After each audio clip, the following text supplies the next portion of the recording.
Special Agent Ethan Parker begins his recollection of a challenging flight, a story he never imagined he'd have to tell. As he sits in his quiet office at the Bureau of National Investigations, Ethan reviews his flight log and personal notes with a mixture of disbelief and residual frustration. He recalls that on one particular day, after a long, exhausting series of briefings and field operations, he finally boarded a commercial flight hoping for a brief respite. Ethan had always prided himself on his ability to maintain composure under pressure, whether facing dangerous missions or enduring the monotony of long-haul flights. That day, however, the universe seemed determined to test him in unexpected ways. As he prepared to board the plane, he was already mentally bracing himself for an ordeal that would soon unfold, a stark contrast to the disciplined professionalism that had defined his career. He remembers the moment he stepped onto the jet. The hum of the engines and the cool, recycled air inside the cabin provided a fleeting sense of relief. Yet, beneath that calm exterior, Ethan's mind was already replaying the events of the day, late-night stakeouts, urgent calls over intercepted communications, and the quiet determination that had driven him through it all. Now, as he sat in that sterile environment, he couldn't shake the feeling that his day was far from over. Ethan reflects on the irony that, as an agent tasked with protecting national security, he now found himself a mere passenger on a crowded flight. In that moment, he felt both insignificant and inexplicably vulnerable, like a lone guardian without his usual tools at hand. He wondered silently if the upcoming hours would test his resolve in ways he had never imagined. Although he was used to unpredictable fieldwork, the confined space of a commercial airplane presented its own set of challenges. The low murmur of conversations, the rustling of snack bags, and the occasional overhead announcement filled the air, but none of it prepared him for the personal confrontation that was about to disrupt his fragile peace. He sat back, trying to focus on a dog-eared novel in his lap, when a nagging thought took root in his mind: today might not be as routine as he hoped. This narrative, he later realized, would become one of those stories that, despite its seeming triviality compared to national threats, would leave a lasting impact on his memory. Little did he know that the series of events that began in the humdrum of a flight would soon escalate into an episode that challenged not only his patience but also his core beliefs about respect, decency, and authority. After clearing security and navigating the busy terminal, Ethan Parker finally boarded his flight, a long, cross-country journey that promised the relative comfort of an upgraded economy cabin. His heart lightened somewhat as he made his way down the narrow jet bridge. Finding an available seat, he selected an aisle spot in the airline's Economy Plus section. The extra legroom and slightly more spacious seat offered a small luxury for a federal agent used to the rigors of covert operations. Ethan carefully stowed his carry-on bag in the overhead compartment and settled into his seat. He adjusted the small, personal entertainment screen embedded in the seatback and activated the in-flight Wi-Fi to check his email.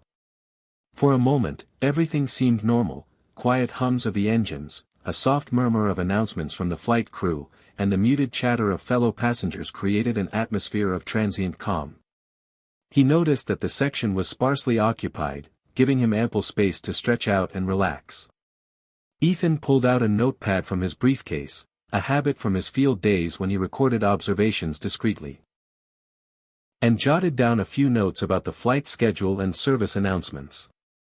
As he did so, he recalled the long hours and endless briefing sessions he had endured that morning. The transition from the high-stakes environment of his job to the mundane routine of a commercial flight was jarring, yet he welcomed the temporary escape. Looking out the small oval window, Ethan observed the sprawling cityscape below gradually giving way to patches of farmland and winding highways.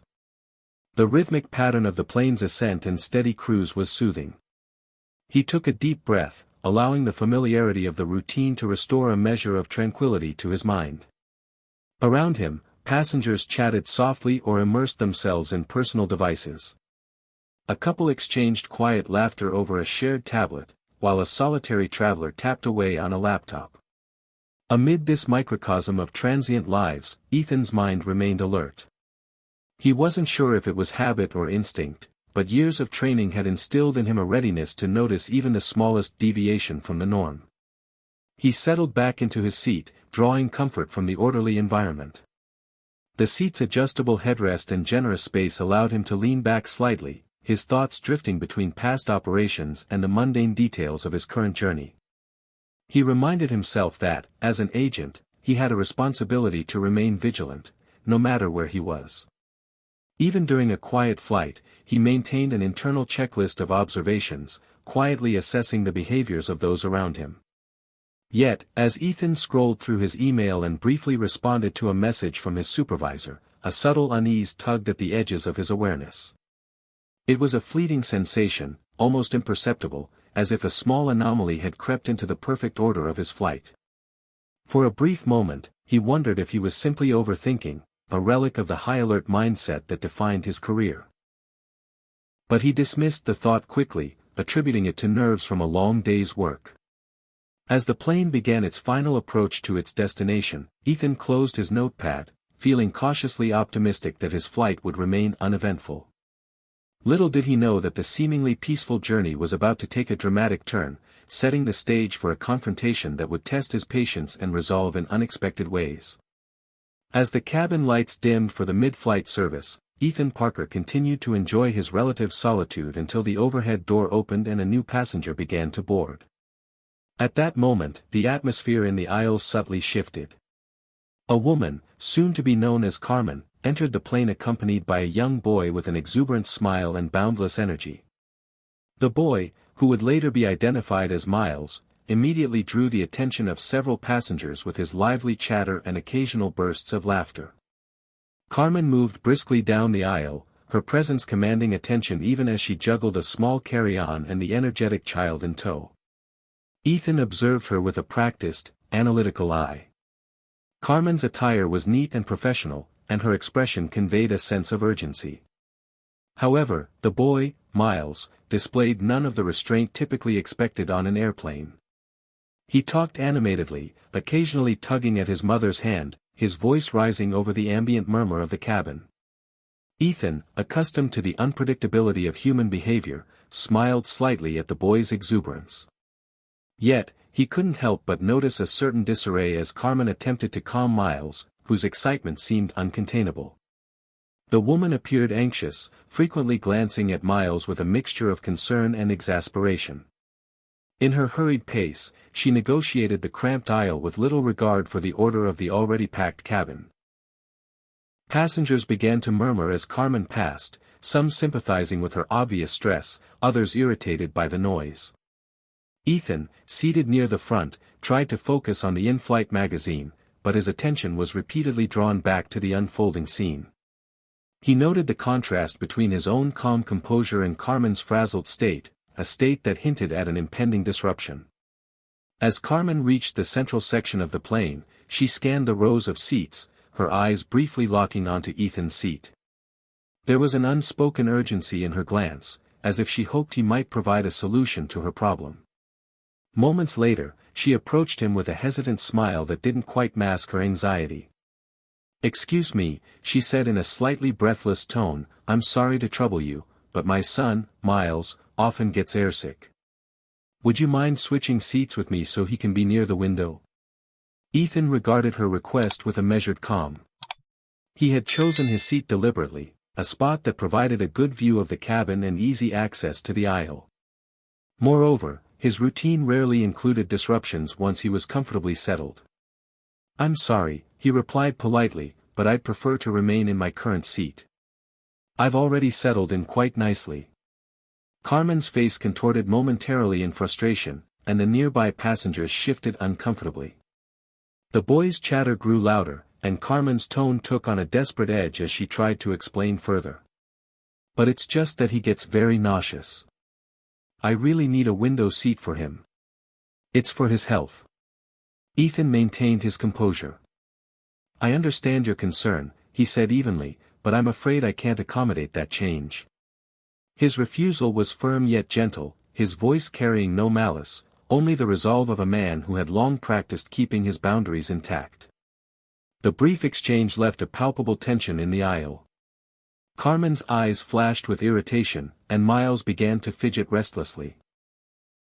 Passengers exchanged glances, some murmuring in sympathy for the mother's plight, others in annoyance at the inconvenience.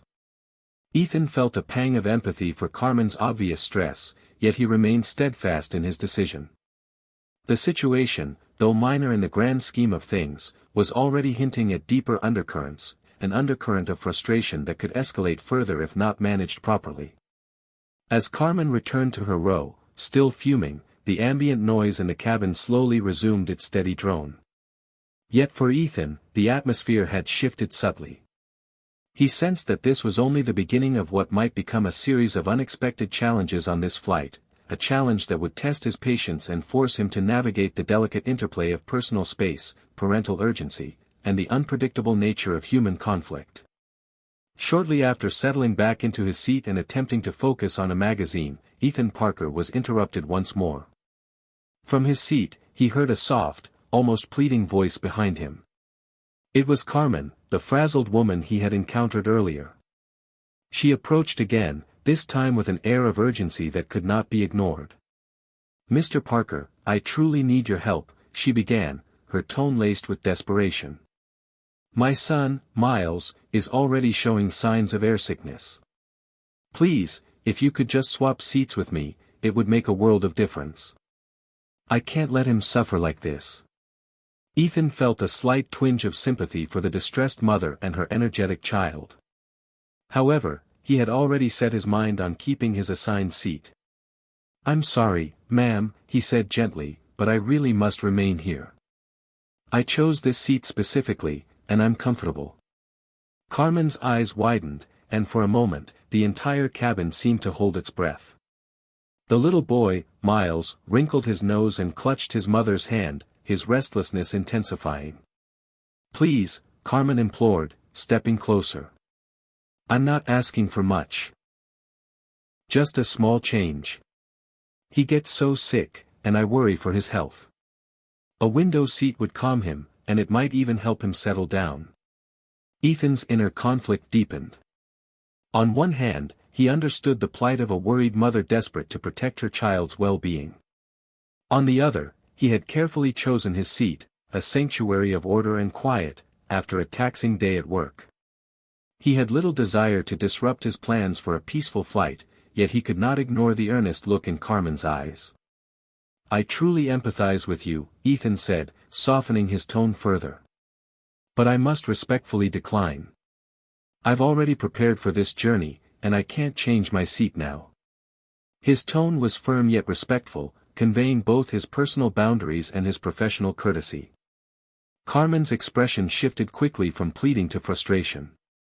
Her voice, previously soft, now carried an edge as she retorted, "Are you saying that my child's well-being is less important than your comfort?" The accusation hung heavily in the aisle, and several passengers turned their heads to listen. Ethan maintained his composure. "I'm simply following my own plans. I understand you're in a difficult situation, but I'm not in a position to help with a seat change."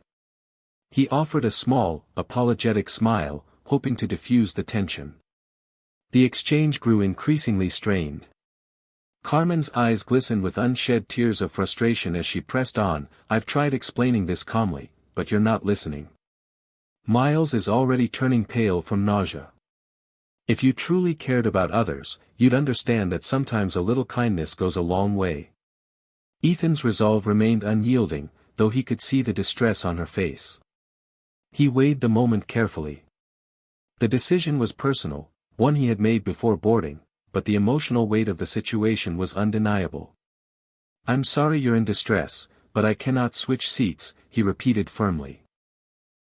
Around them, the hum of the cabin resumed, but the space between them was thick with unspoken tension. A few nearby passengers exchanged sympathetic glances with Carmen, while others frowned at Ethan's refusal. Miles, the young boy, continued to squirm, his discomfort growing with each passing moment. Carmen took a step back, her shoulders slumping in resignation and anger. "Fine," she muttered, voice barely audible as she turned away, her eyes filled with bitter disappointment. "I guess you just don't care." Ethan watched her retreat to her row, feeling a pang of regret amid his resolve. He knew that, as a man who valued order and planning, he might appear unyielding. Yet he also believed that every individual was entitled to their comfort, even if it meant standing firm on one's own choices. For the remainder of the flight, Ethan found it difficult to shake the memory of that brief confrontation. Every time he glanced up at the aisle, he recalled Carmen's desperate plea and the quiet, conflicted tears that had threatened to spill. The incident had disrupted his calm, making him question whether a small act of refusal could ripple into something much larger. He resolved, however, that he must remain true to his decision. In his mind, the balance between personal responsibility and compassionate flexibility was delicate, yet he had made his choice, and now the flight must continue. The tension eventually eased, replaced by a muted acceptance of the day's challenges. Still, the encounter left a lingering impression on him, a reminder that even in the controlled environment of a flight, human emotion and conflict could erupt unexpectedly. Shortly after their exchange about the seat change, the atmosphere in the cabin began to heat up. Carmen, still visibly agitated, retreated to her seat in a huddle with her young son, Miles, who fidgeted uncomfortably. Minutes later, the tension returned, this time in the form of raised voices echoing down the aisle. Carmen abruptly stood up and marched back toward Ethan's row. "I can't believe you'd be so selfish," she shouted, her voice trembling with a mix of anger and desperation. "Do you really think your comfort is more important than a little boy's health?" Her tone was accusatory, the words heavy with a sense of moral outrage. Ethan, taken aback by the escalation, maintained his calm exterior. He adjusted his position, ensuring he had a clear, unobstructed view of Carmen. "Ma'am, I understand your concern," he said in a steady tone, "but I've already explained my position. I cannot change my seat." Carmen's frustration spilled over. "No, you don't understand," she cried, her voice rising further. "You're not just refusing to move, you're being downright callous. How can you be so indifferent to a child suffering?" Several passengers turned their heads to watch the confrontation, the previously subdued cabin now a stage for a public dispute. Miles, overwhelmed by the commotion, began to cry softly. Carmen's face contorted with both anger and sorrow as she tried to comfort him, but her words were drowned out by her own rising fury. "I'm asking you, no, demanding that you swap seats," she insisted, her eyes glistening with unshed tears. "It's not just about convenience. It's about compassion." Ethan's expression remained impassive, though his mind raced with conflicting thoughts. As a federal agent, he was trained to handle hostility and high-pressure situations, but this was personal, a clash of everyday needs against rigid personal boundaries. "I'm sorry," he repeated, "but I cannot help you with that." The verbal sparring continued for several minutes, with Carmen's accusations growing more fervent. "You're heartless," she shouted, her voice cracking with emotion. "You're making this little boy suffer just to satisfy your own comfort." Each word seemed to echo off the walls of the narrow aisle, drawing more attention from the surrounding passengers. Ethan tried to reason with her, his tone even yet firm. "Ma'am, I assure you I'm not indifferent to anyone's suffering. I simply have made a decision about my seat prior to boarding. I cannot alter it now. I suggest you take a seat and try to calm your son. I'm not the one responsible for his condition." But Carmen's indignation only deepened. "You're deliberately choosing not to care," she insisted, her face flushed. "How can you look at a crying child and not do something to help? You're selfish and uncaring." The words hung in the air. Ethan felt a pang of regret that his polite refusal was interpreted as cold indifference. Yet he knew his decision was final. "I'm truly sorry if you feel that way," he replied quietly. "But I must remain where I am." Around them, whispers and murmurs grew. Some passengers expressed sympathy for Carmen's plight, while others admired Ethan's calm, collected demeanor under pressure. Miles's cries subsided for a moment as his mother attempted to regain composure, but the strain was evident. Carmen's voice, now a mix of defiance and desperation, rose one last time, "You're making a mockery of basic human decency." With that, she turned abruptly and stormed back to her seat, leaving Ethan to wonder if his refusal had sparked an irreversible chain of anger. In the wake of the confrontation, the cabin's atmosphere was fraught with uneasy silence. Ethan sat quietly, trying to focus on the in-flight magazine, yet the intensity of Carmen's outburst lingered in his thoughts. He understood that the situation was spiraling beyond a simple seat request. The emotional toll on Carmen, and on her son, was apparent, and he felt a pang of guilt that he had contributed to the disruption, even if only by remaining steadfast in his decision. As the flight continued, passengers resumed their subdued conversations. But for Ethan, the incident had left a mark. A reminder that even the smallest decisions can ignite a fire of emotions in the close quarters of an airplane. He resolved that when the plane landed, he would take a moment to check in on the situation. Though his decision had been final, he wondered if there might be another way to help without compromising his own comfort. The memory of Carmen's tearful eyes and the sound of her desperate pleas lingered in Ethan's mind long after the cabin lights had dimmed for the next phase of the flight. It was a clash of principle and compassion, a moment that would be etched into his recollections of that turbulent journey. As the heated exchange over the seat continued to simmer, Carmen's frustration took a darker turn. The conversation that had started with pleas for a simple seat swap began to warp under the weight of anger and prejudice. In a moment that would scar the memory of all who witnessed it, Carmen's rhetoric crossed a line no one should ever approach. It began subtly. After her repeated appeals and outbursts regarding her son Miles's discomfort, Carmen's tone shifted from desperate to vitriolic. With her face flushed in anger and tears threatening to spill, she suddenly spat out words that cut deeper than any polite refusal could. "You're nothing but a repulsive primate," she snarled, directing the insult at Ethan with a venom that shocked the surrounding passengers. The cabin fell silent. Ethan's eyes widened, and for a brief moment, time seemed to freeze. The words hung in the air like a toxic cloud, leaving an indelible mark on everyone present.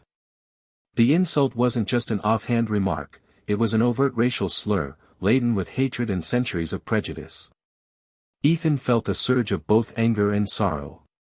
In all his years of service, he had encountered hostility, but rarely in such a raw, unfiltered manner from someone so seemingly ordinary.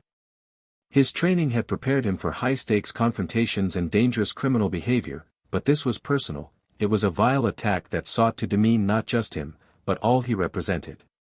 For a heartbeat, Ethan considered reacting impulsively. The urge to stand up, shout back, or even call for security burned inside him. But he quickly steeled himself, recalling the wisdom of maintaining professionalism under all circumstances. Instead, he forced his expression into one of quiet resolve, silently vowing not to let her hatred break his composure. Carmen, for her part, seemed momentarily taken aback by her own outburst. The harsh words had spilled out in anger, as if she had momentarily lost control of her tongue. Yet even as she faltered, her eyes gleamed with a dangerous mix of pride and bitterness. "I said what I meant," she insisted, her voice rising again, "and I'm not going to apologize for speaking the truth about you." Around them, whispers erupted among the passengers. Some exchanged disbelieving glances, while others fumbled with their phones, capturing the unfolding drama on video. The atmosphere in the cabin grew charged, the earlier tension now tainted with an unmistakable aura of hate. Ethan, summoning every ounce of professional restraint, responded in a measured tone, "Ma'am, such language is completely unacceptable and will not be tolerated. I am a passenger, and regardless of our differences, we must maintain decency." His voice, calm yet carrying a steely edge, was intended both as a rebuke and a warning. Carmen's face contorted, her fury intensifying at the sound of his calm reproach. "Don't tell me how to speak," she retorted, nearly shouting, "I have every right to express my opinion, especially when it concerns someone who's clearly hiding something behind that smug look of yours." In that charged moment, the gravity of her words settled in. Ethan's heart pounded as he realized that this was no longer just about a simple seat dispute or even parental concern, it was a calculated verbal assault steeped in racism. The very fact that Carmen chose such vile language, in a public setting and at the expense of his dignity, was a stark reminder of the deep-seated prejudices that still festered in society. As murmurs of disapproval grew louder from the other passengers, Ethan resolved that he would not allow this incident to go unanswered. He reached for his phone, discreetly beginning to record the exchange, not as an act of vengeance, but as a measure of self-protection and documentation. His calm, measured demeanor under such hateful provocation was, in itself, a quiet act of defiance. Though his pulse raced and his eyes burned with suppressed emotion, he maintained his professionalism, determined to see that the situation would be handled by the proper authorities. Carmen, still fuming, glared at him with a mixture of contempt and derision. "You think your silence makes you righteous," she sneered. "You're nothing but a coward hiding behind your badge and your fancy title." The words, though bitter, only hardened Ethan's resolve. At that point, the tension in the cabin was palpable. Passengers shifted uncomfortably, some visibly upset by the racist outburst. Ethan took a deep breath and, while keeping his gaze locked on Carmen, silently vowed that this incident would not go unchallenged. His recording continued, capturing every raw word, a testament to the fact that even in the most confined spaces, the battle against hatred must be fought with calm dignity. After the incendiary insult, Ethan Parker realized that the situation was spiraling dangerously. Determined to restore order and defuse the tension, he knew that transparency was essential. Without waiting another moment, he reached into his jacket and calmly pulled out his official badge, displaying it clearly for all to see. "Ma'am," Ethan said, his voice steady and authoritative, "I am a special agent with the Bureau of National Investigations. This is my official identification." He held the badge in view, letting the light catch its embossed details. The gesture was not one of aggression but of professional necessity, a reminder that he was not just any passenger, but someone entrusted with enforcing the law. Carmen's eyes darted to the badge, and for an instant, the fury in her gaze wavered. The room fell into an expectant silence as passengers strained to watch the unfolding drama. Some whispered to one another, while others recorded the moment on their smartphones. Even Miles, the young boy from earlier, seemed momentarily quiet, watching the exchange with wide eyes.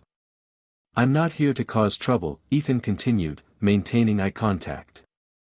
"I'm simply doing my job and enjoying my flight like everyone else. I ask that you please lower your voice and refrain from making any further derogatory comments." His tone was firm but calm, a balance of authority and respect. Carmen's face contorted with conflicting emotions. For a long moment, she appeared to waver between indignation and uncertainty. That doesn't change anything," she spat, though her voice lost some of its earlier venom. "I still think you're hiding something, and I won't be bullied by someone who hides behind a badge." Ethan's eyes narrowed slightly, though he kept his expression neutral. "I assure you, I am not hiding anything. I am here as a passenger, and I expect all of us to behave in a respectful manner. If you continue to use such language, I will have no choice but to escalate this matter to the appropriate authorities." The tension mounted once more as Carmen's gaze flickered nervously. She seemed to search for a way to regain control of the situation, but the clarity of Ethan's badge and the calm authority in his voice left little room for argument. A few passengers nodded in approval, their murmurs of support soft but resolute. Ethan carefully tucked his badge away after a few seconds, his expression softening slightly as he tried to bring the situation back to a level of normalcy. "I'd prefer that we all enjoy this flight in peace," he said, shifting his tone to one of measured calm. "Let's not allow personal differences or harsh words to disrupt our journey." Yet Carmen was not ready to relent. Her eyes still burned with a mix of anger and wounded pride. "You may have your fancy badge," she retorted, "but that doesn't mean you're above scrutiny. I have every right to be suspicious of someone who acts so secretive." Ethan shook his head, clearly disappointed by her continued hostility. "Suspicion is one thing, but resorting to racist insults and disruptive behavior is entirely unacceptable," he stated firmly. "I am here to work and to travel, not to be the target of such vitriol." At that moment, a couple of passengers near the front of the cabin began to murmur in agreement. Their looks of disapproval and sympathetic glances toward Ethan made it clear that his measured reaction was winning support. The atmosphere, though still charged, was slowly beginning to shift as the weight of his professionalism and the undeniable evidence of his identity bore down on Carmen's protestations. Ethan's measured demeanor was a stark contrast to Carmen's flaring temper. Even as she attempted to rally further accusations, Ethan remained implacable. "I urge you, for the sake of everyone on this flight, please calm down and refrain from further hostile behavior," he said one final time. "This is not the way to resolve differences." The cabin remained silent as his words settled over the passengers like a blanket. Carmen's defiance, though still present, had faltered in the face of undeniable proof of Ethan's credentials. In that defining moment, it became clear to everyone watching that authority was not a weapon to be wielded without respect, and that hate would find no refuge on this flight. With the tension slowly ebbing after Ethan Parker's display of his badge, the atmosphere in the cabin began to take on a fragile calm. Yet, the matter was far from resolved. Sensing that Carmen's aggressive behavior still simmered beneath the surface, Ethan shifted his focus to restoring order once and for all. Drawing a deep breath, he addressed the immediate situation in a clear, unyielding tone. "Ma'am, I must insist that you lower your voice and cease all further offensive remarks. Your behavior is not only disruptive, it is entirely inappropriate and, if necessary, subject to legal consequences." His words were measured and direct, leaving no room for misinterpretation. Carmen, still reeling from the earlier exchange and now confronted with Ethan's unwavering tone, bristled. "You think you can order me around just because you have a badge?" she snapped, her voice rising again despite the growing disapproval from nearby passengers. "I'm not some child you can simply control." Ethan maintained his calm posture, his gaze fixed steadily on hers. "I am not ordering you around, ma'am," he replied. "I am simply stating that on this flight, all passengers are expected to behave respectfully. Harassing language or personal attacks will not be tolerated.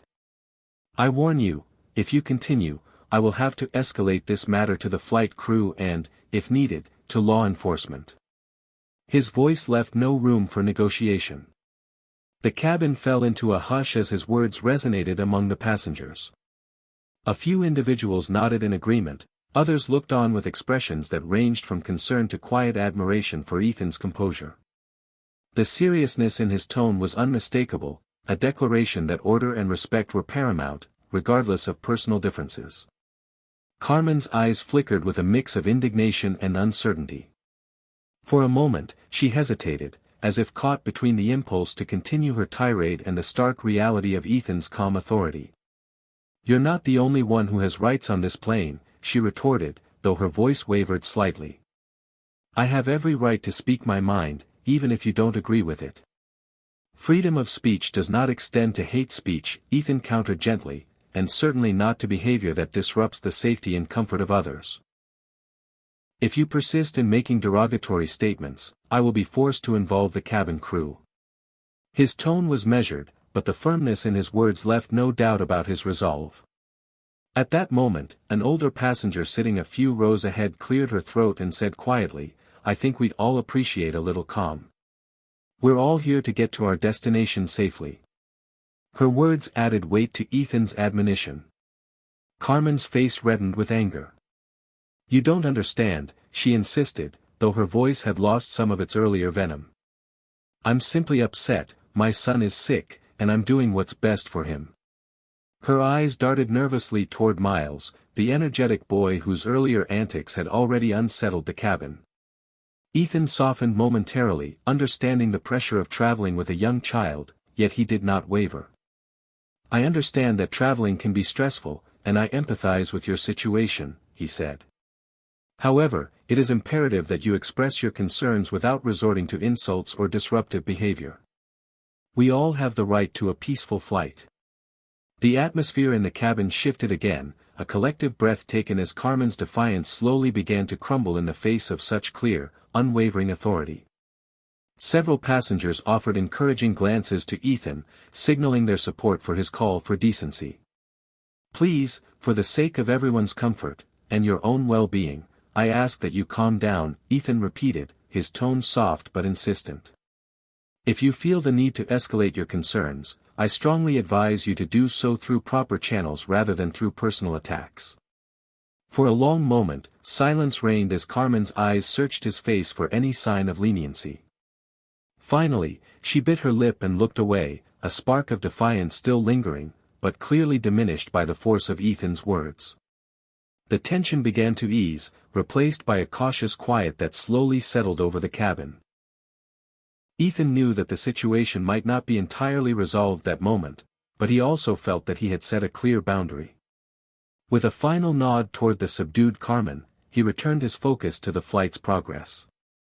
The cabin's collective mood, though still fragile, now leaned toward order and mutual respect, even as the memory of the confrontation would linger in the minds of all who had witnessed it. Before long, the commotion drew the attention of the flight crew. As tension simmered, an announcement crackled over the intercom. "Ladies and gentlemen, this is Captain Reyes speaking. I have been informed of a situation involving inappropriate language and disruptive behavior." The cabin fell silent. All eyes turned toward the front, where the captain's calm yet authoritative voice echoed. "After reviewing reports and confirming with our crew, I must confirm that a passenger on this flight used a racial slur. This behavior is entirely unacceptable and violates our policy of respect and non-discrimination." Captain Reyes continued, "Due to the severity of the incident and for the safety and comfort of all passengers, I am ordering that the disruptive passenger be removed from this flight immediately." A murmur of approval rippled through the cabin. Ethan Parker, sitting quietly near the front, exchanged a brief glance with several fellow passengers. Even those who might have sympathized with Carmen's earlier pleas now recognized the gravity of her language and behavior. Within moments, a flight attendant approached Carmen, who had been sitting silently, her earlier defiance now replaced by uncertainty. "Ma'am, please come with me," the attendant said firmly but politely. As Carmen began to rise, murmurs of disapproval followed her like a shadow. Captain Reyes's announcement left little doubt, the captain had no tolerance for such behavior. His decisive intervention underscored the airline's commitment to maintaining an environment free from hate speech and disruption. The removal was swift. Flight attendants escorted Carmen to a separate area of the plane where she was to await further instructions. Soon after, security personnel, already on standby, joined the effort to physically escort her off the aircraft once the plane landed. For Ethan, the captain's intervention felt like a small but significant victory. The hateful words and disruptive behavior that had marred the flight were finally being addressed by the highest authority on board. As the plane continued its journey, the atmosphere gradually returned to a more subdued normalcy. Passengers, relieved by the resolution, resumed their conversations quietly. Ethan remained in his seat, his thoughts focused on the need for decency and respect, both in the air and on the ground. The captain's firm stance sent a clear message to all: there was no room for racial hatred or harassment on this flight, and those who violated that principle would face immediate consequences. After the captain's announcement and subsequent intervention, the situation reached its final act. Once the flight landed, Carmen, now widely known by her given name as a disruptive passenger, was physically escorted off the plane. Flight attendants and security personnel ensured that she left without incident. In the airport terminal, the mood remained somber yet resolute. Ethan Parker later filed a detailed report about the incident with the airline and the Bureau of National Investigations, documenting every step, from the initial confrontation to the captain's decisive intervention. His report included video footage, witness statements from several passengers, and a transcript of the captain's announcement. The airline took swift action. Within days, Carmen was permanently banned from flying with the carrier, and further, she was barred from entering the airport premises. The disruptive behavior that had unfolded on the flight resulted in additional legal charges being filed against her for harassment and disorderly conduct. News of the incident spread quickly throughout the travel community. Social media posts and news articles highlighted how the airline had zero tolerance for hate speech and disruptive behavior. Ethan's calm handling of the situation, as well as the captain's resolute intervention, became a symbol of accountability and the importance of standing up against discrimination even in the most confined spaces. In the days that followed, Passengers recalled the incident as a turning point, a moment when respect and decency were reasserted in the face of blatant hatred. Ethan continued his duties with a renewed sense of purpose, knowing that his actions had contributed, even in a small way, to a safer travel environment. For Carmen, the consequences were immediate and far-reaching. Her career prospects and reputation took a significant hit, and the legal repercussions she faced served as a stark reminder that prejudice and disruptive behavior would not be tolerated. The final chapters of the incident, as detailed in Ethan's report, underscored the reality that justice, while sometimes delayed, ultimately prevailed. As the terminal slowly emptied and life resumed its normal pace, Ethan took a quiet moment to reflect on the events of that flight. Though the experience had been harrowing, it had also reinforced his commitment to upholding the principles of fairness and respect. In a world fraught with challenges, even in the most unexpected settings, he resolved to continue his work with the same unwavering integrity that had carried him through this ordeal. The incident, now a part of his long list of professional experiences, served as a powerful reminder: the fight against hate begins with standing firm in one's beliefs, even when confronted by hostility at 35,000 feet.